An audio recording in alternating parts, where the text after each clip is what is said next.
Everywhere we go, we make Yep. friends.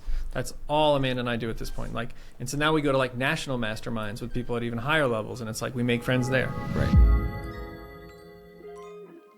So let's talk creative deals, because you probably don't get to where you are with growing an awesome portfolio and doing a bunch of wholesale deals and things like that without being creative on your purchases. So what are some of the tools you use to get creative when buying real estate? So I'll say that it's more like house in person specific. You know, you hear all these people say like, I want to get into subject to. Right. Okay, cool. Then you need to talk to people that makes sense for.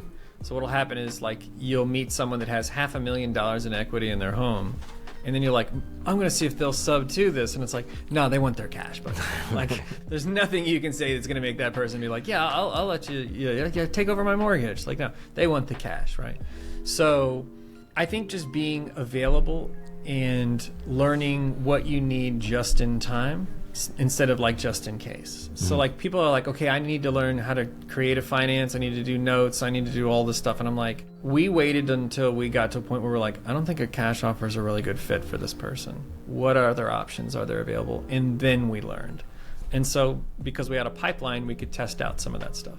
How important has your network been to you, and what does your network look like? It strikes me that one of the first moves was go to Texas and like learn from people there. And then you said you had someone else in maybe Mississippi that would help show you there. So along this time, you and your wife are not just doing this by yourself, right? You have established a network that is helping guide you through these things. So when you hit these deals that you cannot make a cash offer on, you probably have a Rolodex of people you can call and just be like, oh, this guy does sub 2, this guy does novations, this guy does all these different, seller finance, whatever. Tell me about your network and how you built that. So initially we knew nobody. We had one friend in Richmond that did real estate. Okay, great.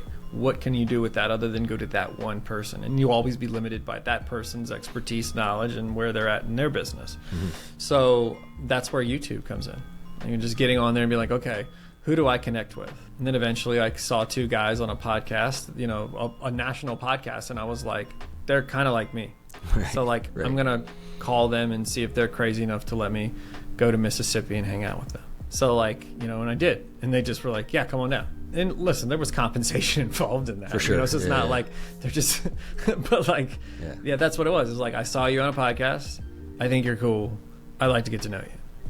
I mean, as blunt as possible, right? And then they were cool enough to just like, we could drive around with them for a couple of days. They showed us what they did in their office, software they use, like just all that stuff, just their philosophy. And we went from there. But now today, it's just a matter of making friends. Everywhere we go, we make friends.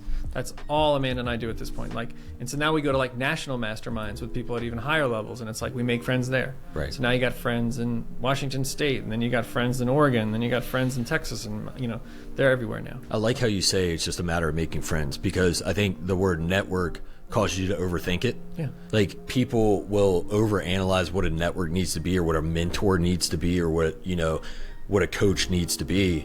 For me, I've been lucky, but for me, it's just been like, just meet people and just talk to them and be friends with them and try to help them. And then you have this big network of successful people that know what they're talking about that you can call on if you need to. And they're going to call on you if they need you for stuff. And that's how things work.